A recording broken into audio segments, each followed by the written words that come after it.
A lot is happening around the club. We have the transfer window approaching, so naturally there's constant murmurs of who could be leaving and joining.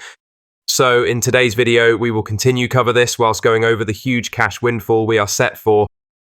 But first, make sure you like this video and subscribe to the channel for more Celtic content.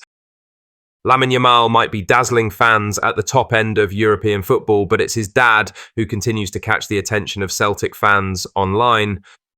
Munir Nasraoui, father of the Barcelona winger, was spotted once again showing love for Celtic after an Instagram snap emerged this week of him out walking the dog wearing last season's Hoops home kit.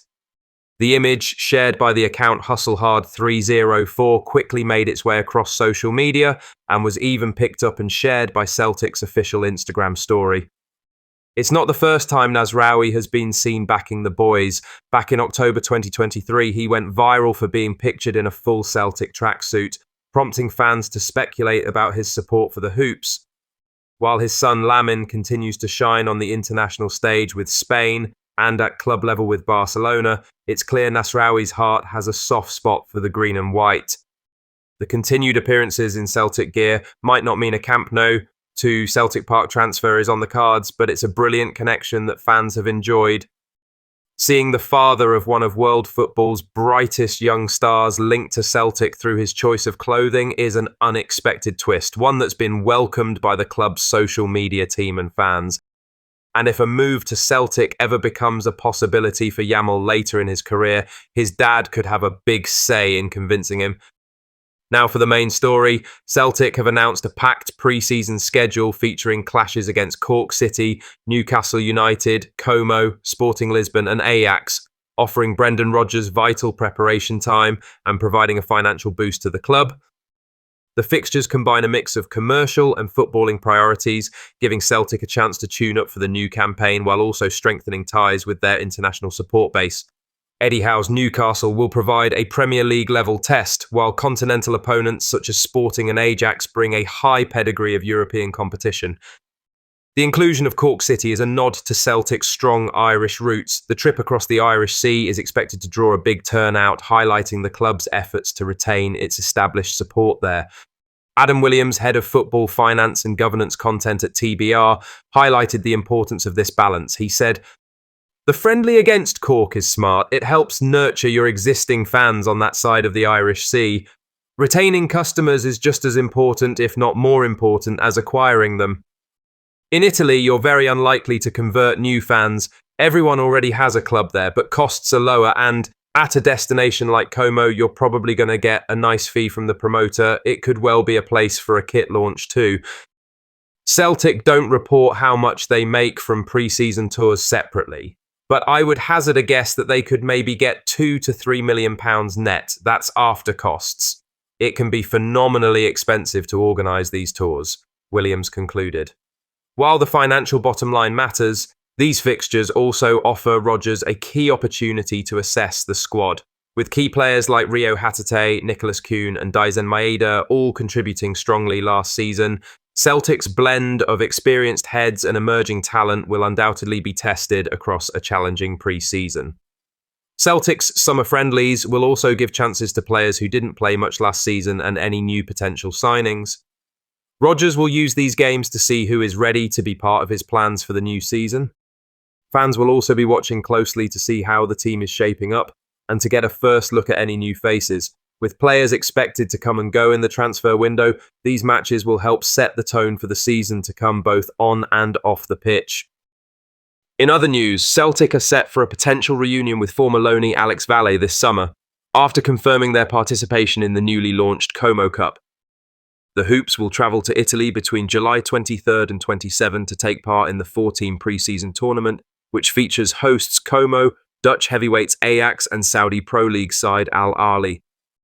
While official fixtures and dates are still to be announced, the structure of the event means Celtic are likely to come up against Valle and his new teammates.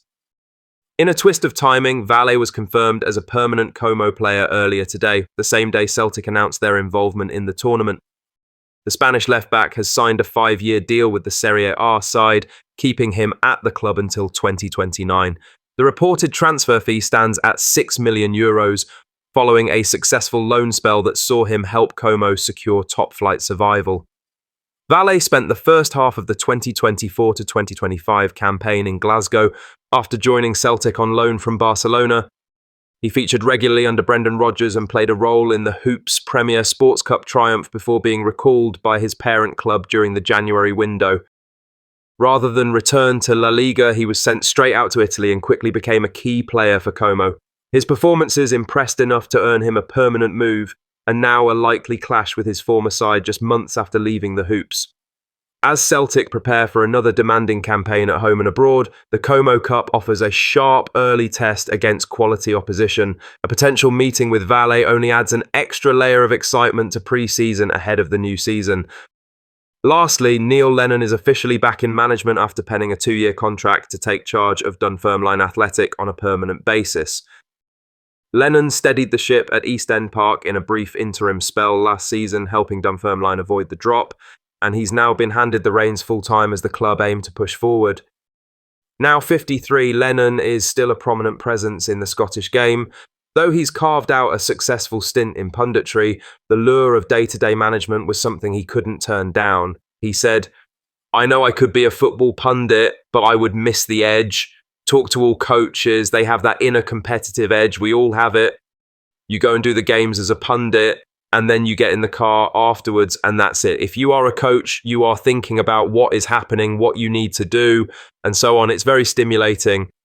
In the modern era, it's very claustrophobic, being analysed by the media and social media.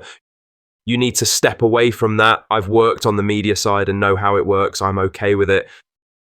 You are more mature now and know what to get involved in and what not to get involved in.